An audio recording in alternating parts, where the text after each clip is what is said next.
Hey folks, and welcome to Greg's Golf Shack. I'm excited. Golf season is kind of getting underway here in Newfoundland. We have one course opening, Pitcher's Pond Golf Course, out in Whiteway, near the famous town of Dildo. And me and some friends are going up there. Now they're open today, April 15th. We're going on the 16th because it was 1 degree warmer. So it's going to be rough because I think when we tee off, it's actually going to be 2 degrees or so and slowly work up to 6 degrees. Wind is kind of down. It says it's about 10 kilometers an hour, gusting to maybe 20. So we'll see how it feels. And once we get out there tomorrow, I'm hoping to record a course vlog and share with you the experience, knowing that it's going to be, winter conditions. We're just opening. I think it might be the only golf course that's open in the province. We're still looking at maybe 2 weeks before some of the other courses open. It's going to be nice just to get out and swing. So I want to prepare a bag and, clothing and all those different accessories for cold weather golf. So I'm going to start with golf balls, and I want, a soft compression golf ball just because it's going to feel like hitting rocks out there. So I'm going to go with the Bridgestone BRX. I have some here that are kind of scuffed up and have marker on them that I generally wouldn't like to play in the mid-season. It's a good time to use those because there's a good chance we're going to lose some balls out there. So I've got 6 of those. I'm going to put them in a little bag and put them in the golf bag.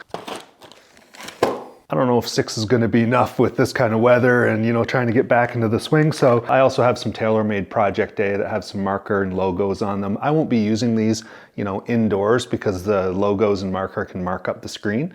So they become a good ball to use out on the course. And these are a little bit softer compression too. So I'm going to use the Bridgestone first and then move on to these TaylorMade Project Day if I need to. I don't know what to expect, so I better jam a bunch of scuffed up Kirkland balls in there too. Thankfully, I'm not carrying the bag. We're going to be in carts. Now, golf clubs, I'm going to start with the irons because that often dictates the rest of the bag. Now, I've had these Callaway X-Forged for a long time. They kind of a bit of a muscle back and a little bit of perimeter weighting. Steel shafts.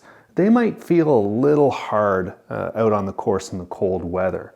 And I've also got a set of these Maltby TE forged irons that are similar, with a kind of a muscle back and little perimeter weighting as well. And these are graphite shafted, which graphite can feel a lot nicer in the cold weather. But still, I think both of these heads are going to feel a little stiff out there. So I'm going to go with these cavity back Maltby STI2s. And they've got some nice little cushion in there. These feel really nice in the cold weather. A little bit spongier, easier on the arms and the joints. Now, if I had these with the graphite shafts, that might be the perfect combination, but this is going to suit me just fine. Now, I know that everybody doesn't have a selection of irons to choose from, but I believe in affordable golf. These are not $1,500 irons. I don't believe in that. You will never find me buying irons for that much money. This set is about $300. The set of graphite shafts are about $500. The Callaways were probably expensive back in their day, but I got them a long time ago. I like affordable golf, and these are not your general department store irons. They're good quality. All right.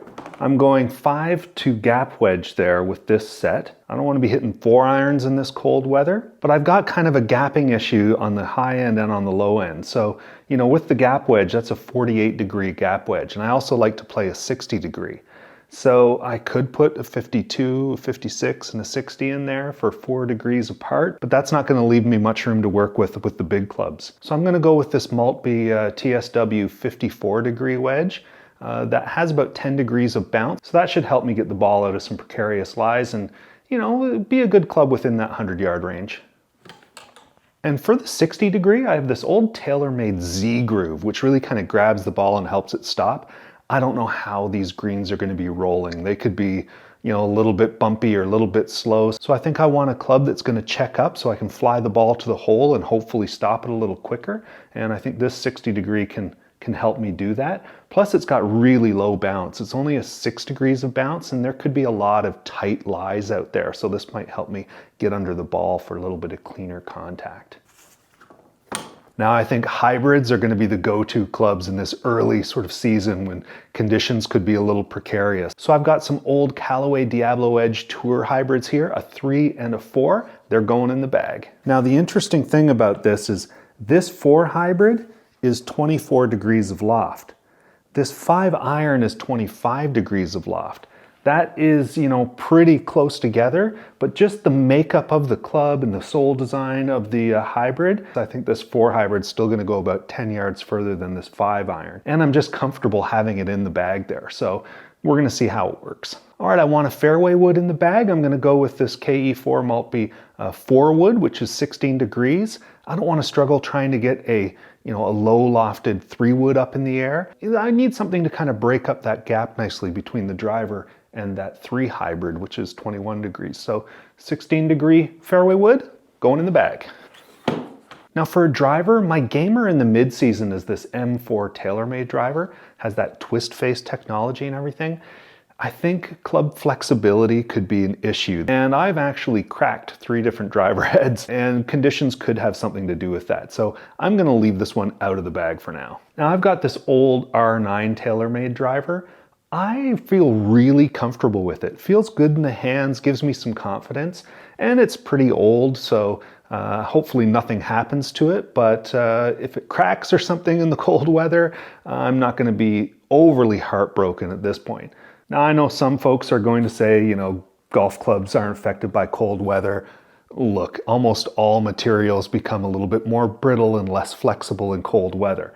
I've broken several drivers, so use at your own risk, I guess. And finally, my trusty Maltby Moment XI Tour putter is going in the bag. I love this thing. All right, my clubs are set. I wonder where all my head covers are. Also want to make sure you have a towel. Could be mucky out there. Got my repair tool for the greens. We want those to be in nice shape for everybody. Ball marker is stuck to that thing. I've got some tees in there. This side I got more tees. Got a little utility tool. You never know what that could come in handy for on the course. Also got a little bit of Gorilla duct tape. Never know. I like to be prepared. Got a nice bag of tissues. Gonna need those. And a little bag of meds. You always need some medical supplies. Now down here I've got a little baggie that I keep extra pair of socks in. I keep these in here all year round. Those come in handy if you get a soaker or something. And I've got a set of rain gloves, both left and right. So those will be nice if it's really chilly on the fingers. That's a good reminder, I'm gonna need a golf glove. Might put 2 in there. Speaking of cold fingers, I also have this set of mitts that my mom knit me, which are great because it's just one great big pocket. So you can have your golf glove on there and everything and just pop it right on. You don't have to worry about struggling with all the fingers and everything. You just pop those on and you're good to go till your next shot. In the bag those go. Now 2 degrees Celsius, we're not fooling around. So I've actually got these rechargeable hand warmers that you can stick inside your mitts. Those are going in the bag. I gotta charge them up. All right, I'm gonna need a nice thick toque that can go right down and cover the ears like that. And it's gonna be sunny, I hope, so I want a pair of sunglasses that doesn't have to tuck in under the toque. I want a nice wide pair that has some straighter arms so I can wear them on the outside of the toque like that. And that way I'm not letting all kinds of cold air into my ears. Sometimes the toque can come off halfway through the round if it starts warming up, and you might want to, resort to your good old-fashioned golf cap. So these little wraparound ear muffs are perfect, and they don't take up much room in the bag. Now I'm gonna have several layers of clothing underneath, but I like having this turtleneck vest. It's really absurdly tight and unattractive. It's so tight, but it fits under a jacket well. It has a nice big turtleneck that can kind of come up there, so I don't have to wear a turtleneck underneath.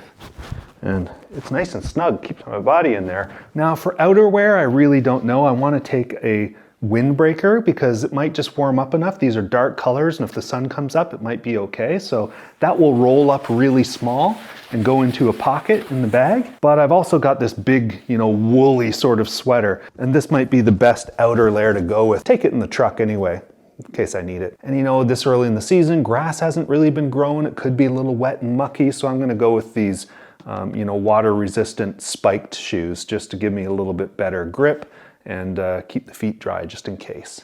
Ooh, back to the golf equipment. Gonna need my rangefinder. I checked the battery. It's all good to go. It's going in the bag. I'm also gonna pack a lunch tomorrow and some fluids and put it in my thermal pocket there. And I think once I pop those head covers on, our bag's good to go. Now what to wear underneath? All right, Nice little thermal long sleeve shirt. Got a bit of a high neck, so that's nice. We'll go with that. Now in this early season, I think the etiquette of what you should wear, all this kind of stuff, is a little bit out the window. We need to be comfortable and warm. I almost want to wear a set of joggers, but I need pockets and I feel like I'm going to need a belt to keep everything together. Why don't they make joggers with a belt loop? Maybe they do. A pair of pants there, pockets, I can wear a belt, we're good to go. Got my belt. I think we're going to need some long underwear. Honestly, who made these? Look at the width of that crotch. Compare that to the pants. Look, the legs come straight down there. How are you supposed to fit all that material in a pair of pants? What are men's designers thinking? Those are not going to be used. Not much better, but they're warm. Geez, the material on the inside is thicker than the material on the outside. Okay, a nice thick set of socks. Underneath it all, I'm going to want the feeling that I'm golfing, so I'm going to want a golf shirt. So I'm going to use this little Mike Weir shirt, and it'll fit over top of that undershirt nicely. And I think with our sweaters and our turtleneck vest and everything, that should be okay for tomorrow. All right, I'm going to try and go into this a little prepared. I've set the SkyTrack to 40 degrees Fahrenheit and into the wind a little bit, 5 to 10 miles per hour. Let's see if I can figure out what my distances might be tomorrow.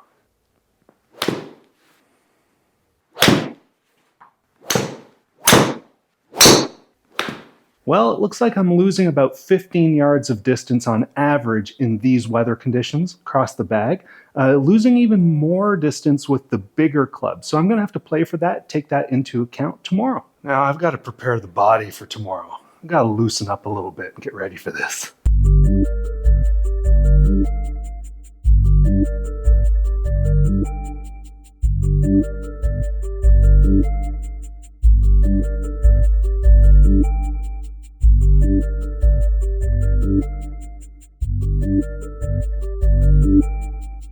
Oh yeah. Ooh. All right, we're gonna leave it there. I think I'm ready for tomorrow. I'm gonna need another one of these when I get home, I think. I hope to bring you some content from the course. Until then, we'll see you next time on Greg's Golf Shack. Get out of here.